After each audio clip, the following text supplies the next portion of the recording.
starts with a new connection. I don't know. Anyway, namaste. Namaste. Good morning. Morning. So yeah, let's explore this a little bit today on this idea of what is it? You can only get Shaktipat from dead muktas. Yeah. If they're dead muktas, they're no longer enlivened any way, shape, or form to give any Shaktipat. Now, if he means dead in mind, then that's a true jnani or a true siddha master, which one is supposed to be a genuine siddha master, which means one is in realization, and then they give Shaktipat, and that Shaktipat is very balanced. Why?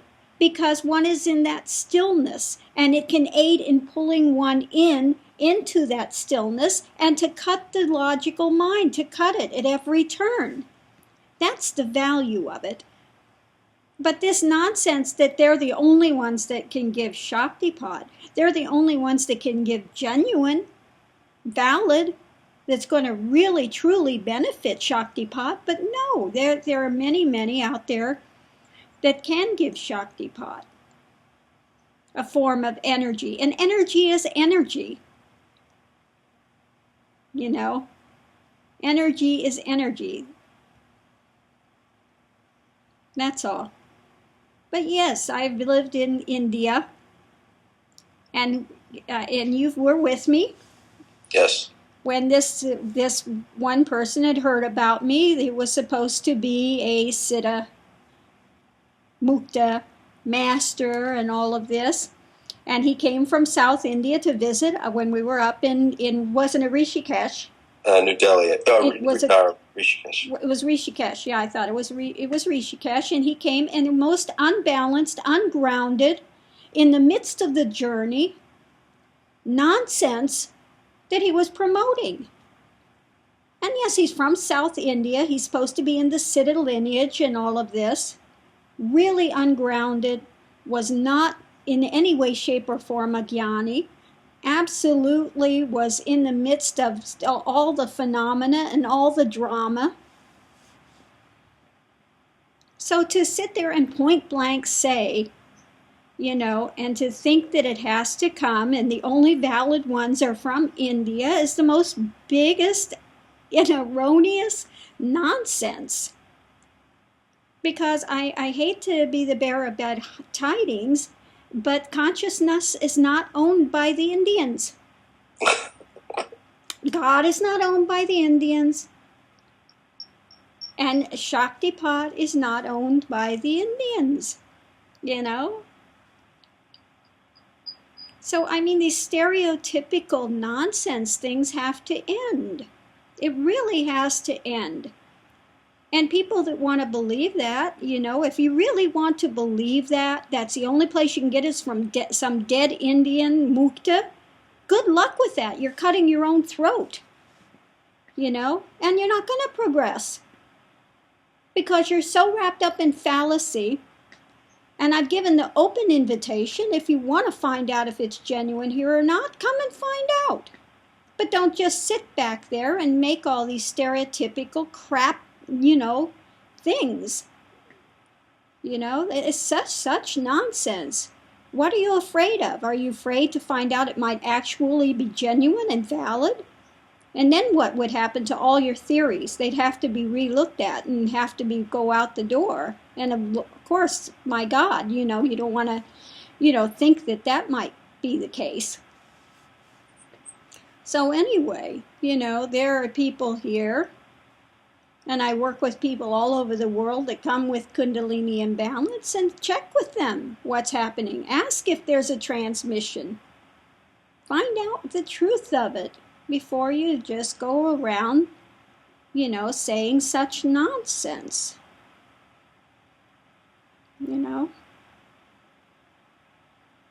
Just the most erroneous nonsense,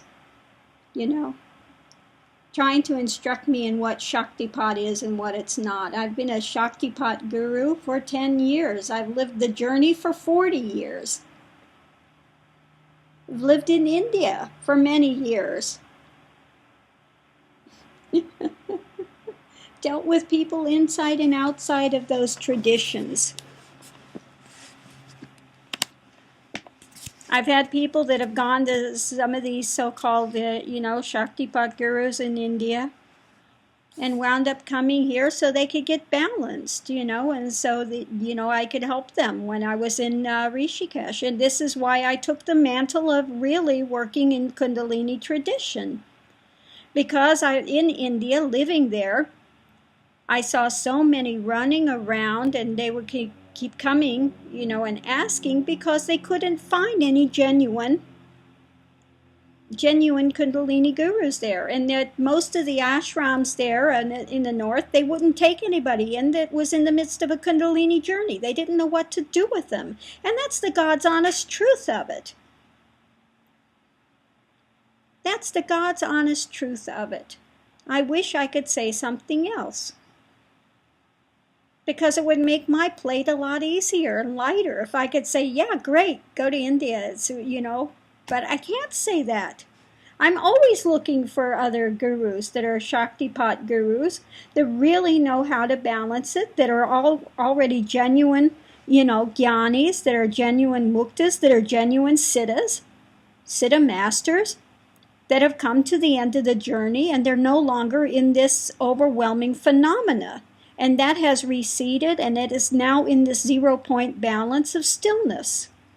That's what it takes. Because how are you going to go in and give the Shaktipat that aids to pull one into the heart center and still the mind when the mind is spinning? You can't. You can't. Okay?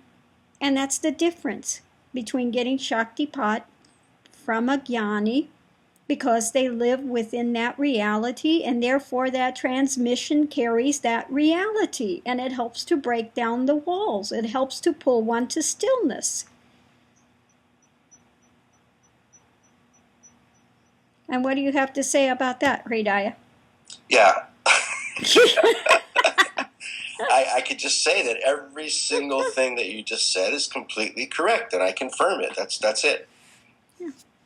It's absolutely right to the point. I mean, I'm on the receiving end of everything you just said, and that's right. That's what happened.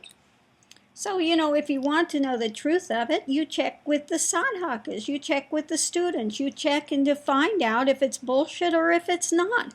And what is the transmission they're getting? How does it affect them? Is it making them more ungrounded, unbalanced, or is it taking them to more stillness? Is it cutting those knots? What is it doing? This is why here I don't advise anybody go to Reiki. I don't advise any of them to do that. Why? Because it's ungrounded. Okay? Because of the laws of quantum, if you go to somebody that's in Reiki, or you go to some of these fly-by-night, quote-unquote gurus that are not jnanis, they're not, where one needs to be to do this, you're only going to wind up more imbalanced. More imbalanced. And this is why I don't allow any on this path to be giving any kind of energetic stuff. It's not that they're not Kundalini awakened. 99.9% of the people on this path are in the midst of Kundalini awakenings. They have the energy, they could work energetically, but it's not balanced. Therefore, I will not allow any here to be doing that kind of work. Not until they become, realized masters. Not until it all falls away into that primary is and stillness of realization. And I've been very, very upfront with this. When it comes to Reiki, when it comes to, spiritual, Kundalini adepts and this and that. And I want to say something else on that. Living in India, I've seen so many of these ones that are dealing with Kundalini, and I see them with thousands of people there that come to these big events, and they're awakening this Kundalini in all these people. Oh my God. It's terrible.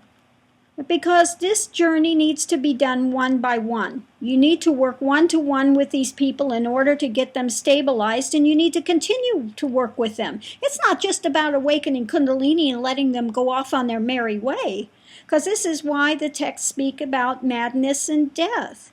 Because if you don't know what you're doing, if you don't understand the Kundalini journey, that the Kundalini is there to bring all this stuff to the surface, you can go off on a tangent and really go crazy, because all of a sudden, all of this stuff is opening up and you can have a lot of phenomena.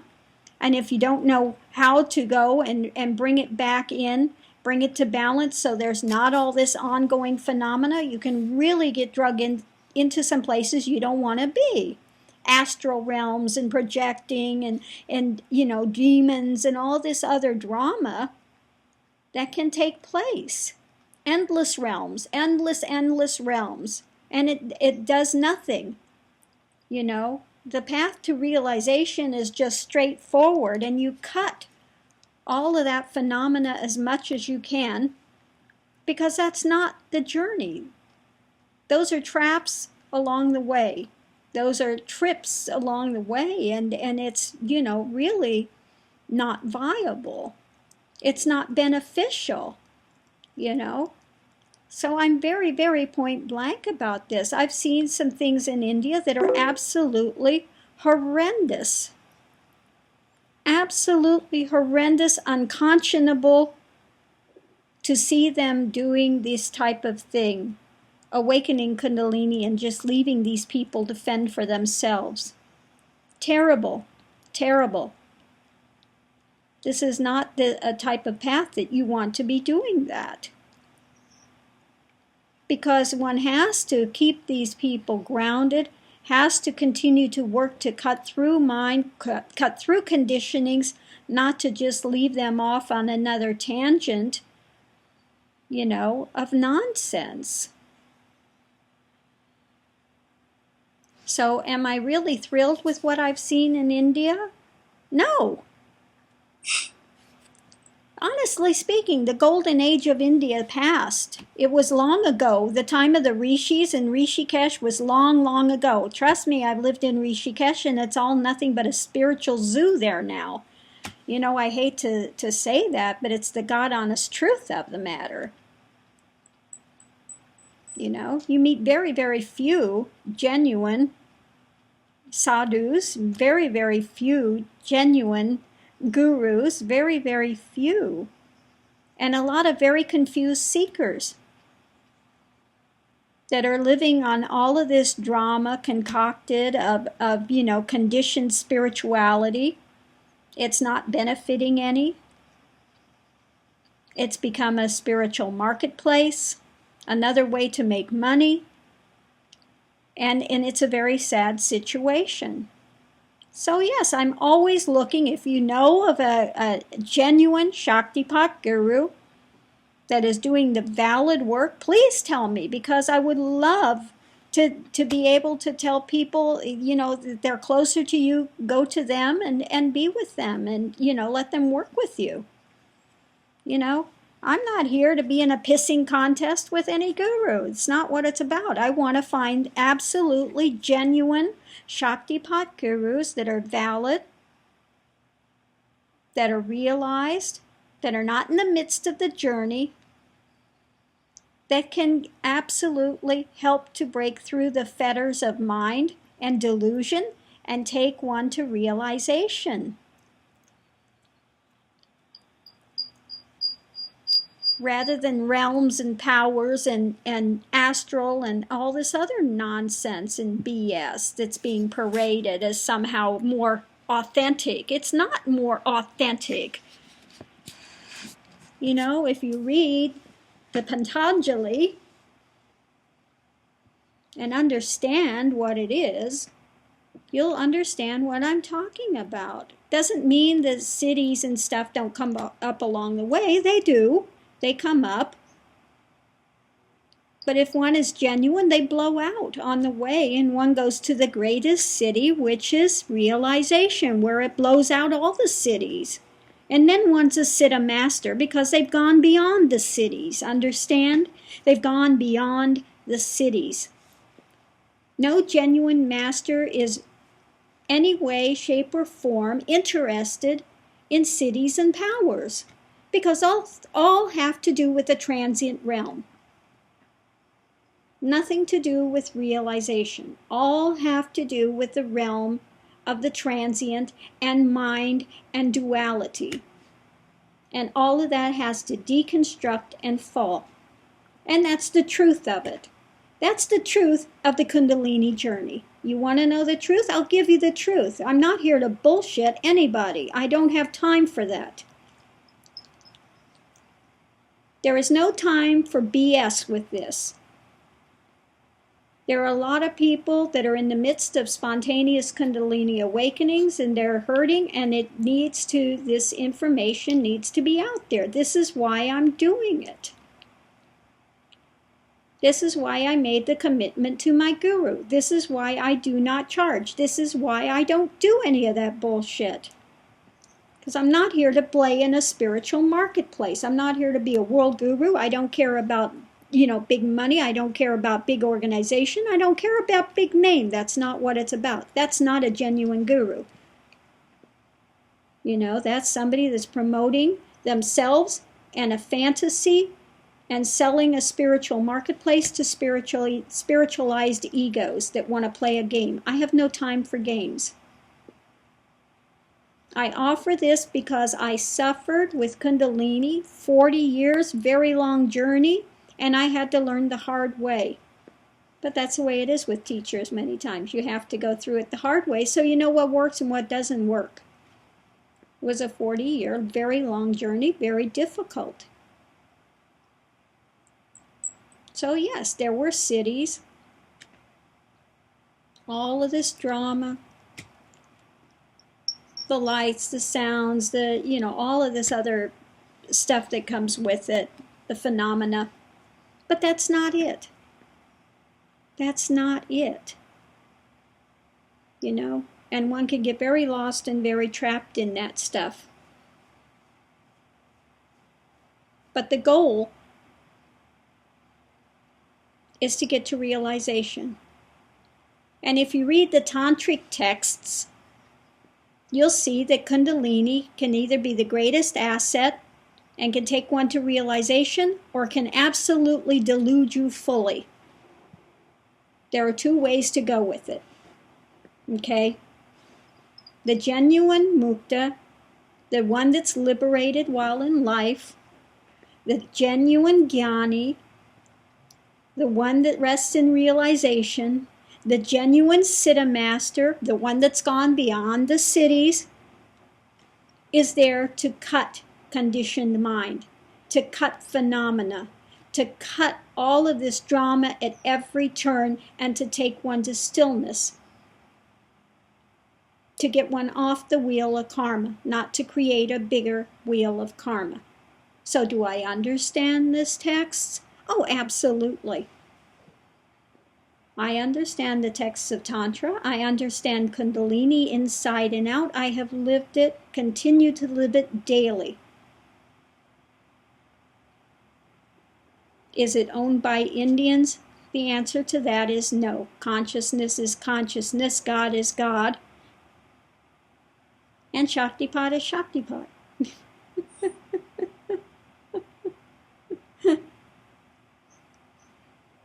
So let's get beyond this nonsense of constructed fabrications that have been sold to the public. The reality is something different. Let's get to the reality. Rather than, I read this book and I read that book, and, they clean it up and they put out all this drama. And people read it, and because it's in print, they want to believe it. It's time to cut the fantasy. Time to cut the fantasy and get to the reality of what it is and what it's not.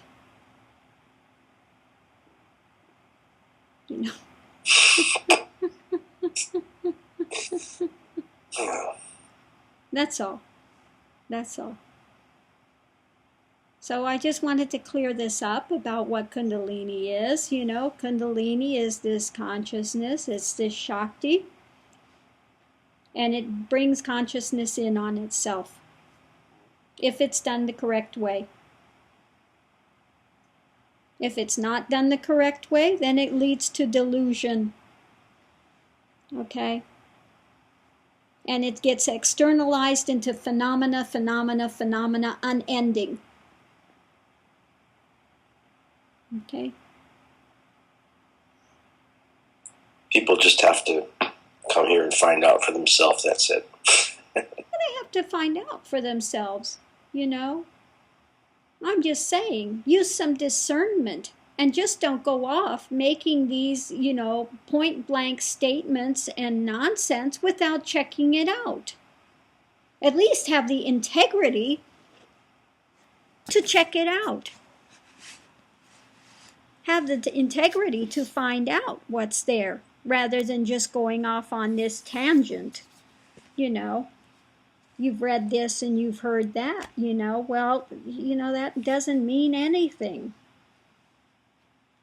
You know, there are a lot of texts out there, you know, consequently read a lot of texts here too, but you got to understand the texts. You have to be beyond that mind spin to really, truly understand what they're saying. That's all. That's all. You know, there's so many texts out there, Shiva Sutras and, you know, the Tantras and the, you know, Patanjali, and there's so many things out there to do with the Kundalini journey and stuff. And if you've been through it, you'll understand it. If you haven't, you won't. You'll have a lot of speculation and a lot of nonsense. I've seen a lot of BS things out there written about Kundalini that just don't hold water at all. And they keep people so tied up, like you need to focus on the chakras. Well, you don't. That's such a nonsense thing.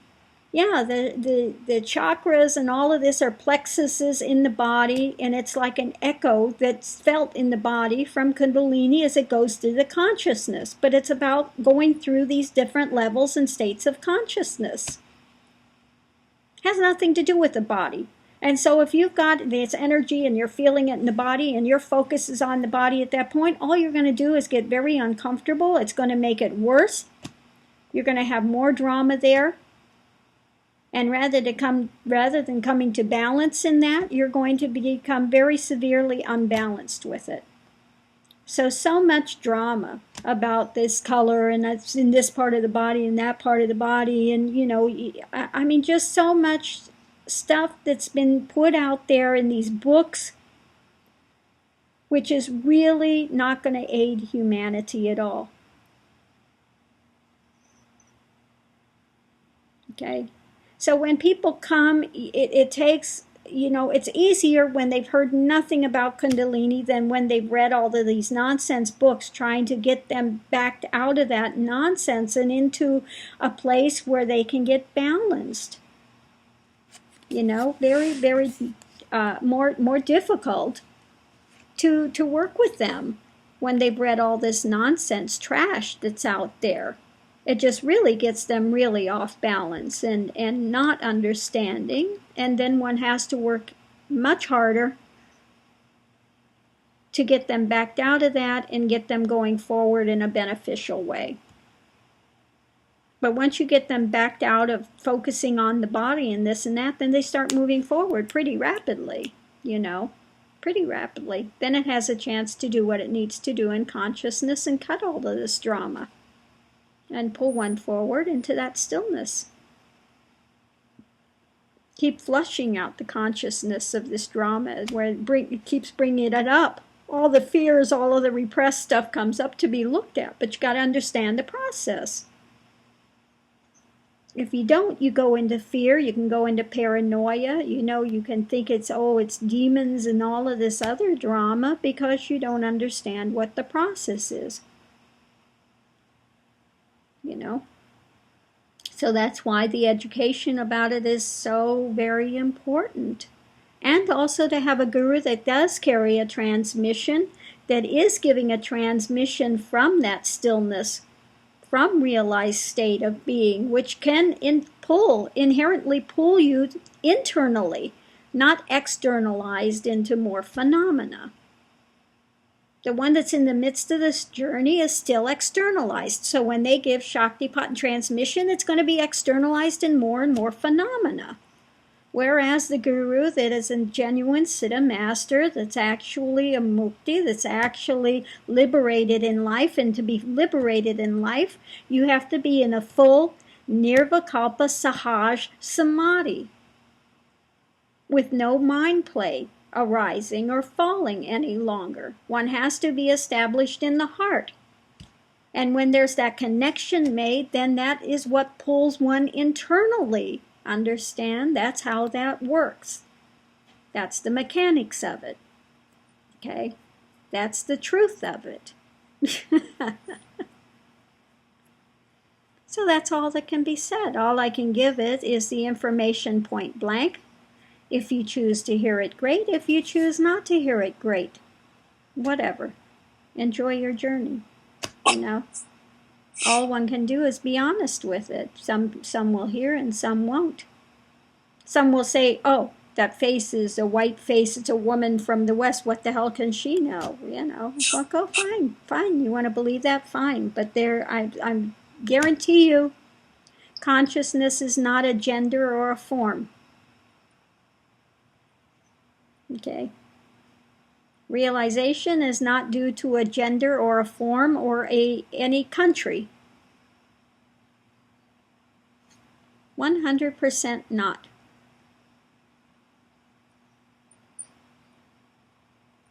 Okay.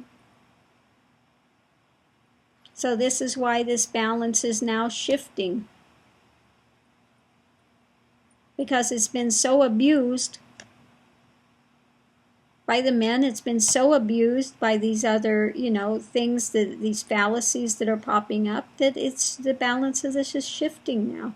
It has to break through the strongholds that have been created in conditioned mind. It has to come to balance. And so now this balance is shifting in order to again challenge that. And this is the way it works. This is the way the absolute works. Scales of karma. It's going to come to balance in some way, shape, or form. It will continually work in the external world to bring it to some sort of balance, to give it the opportunity for balance. That's all. That's all. Doesn't mean that we're better, stronger, whatever. It has nothing to do with that. Has nothing to do with that. It just is the way that it is. And that's all. That's all. But it's time for the stereotypes to end in this drama, to be put at a rest, and let's let humanity go forward.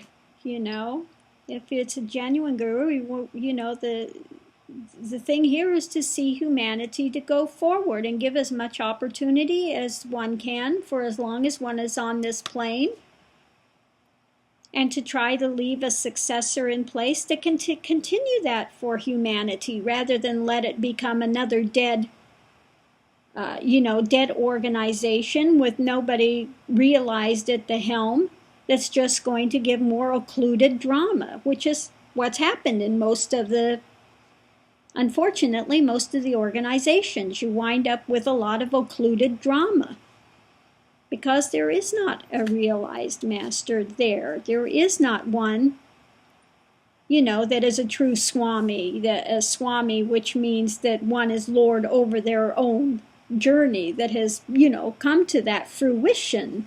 That's what a Swami means. Not that you're lording it over somebody else, or you're some lord to be put on a high pedestal. It has nothing to do with that.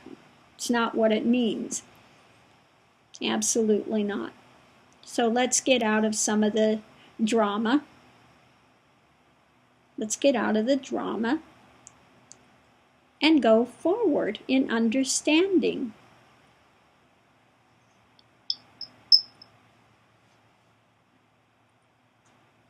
And today, as you can see, I'm rocking out. Rocking out, it's what I do. Is that what it says? Yeah, rocking out, it's what I do. So I'm rocking your world this morning. The camera gives a different... It's backwards, I think, on that. No, you can see that, but some things are a bit distorted from yeah, I know. I look like I'm, like, Lord only knows what. Like I belong in a stripper club or something. I don't know. It's just the camera. Yeah, it's not like that in real life. Thank you for that clarification.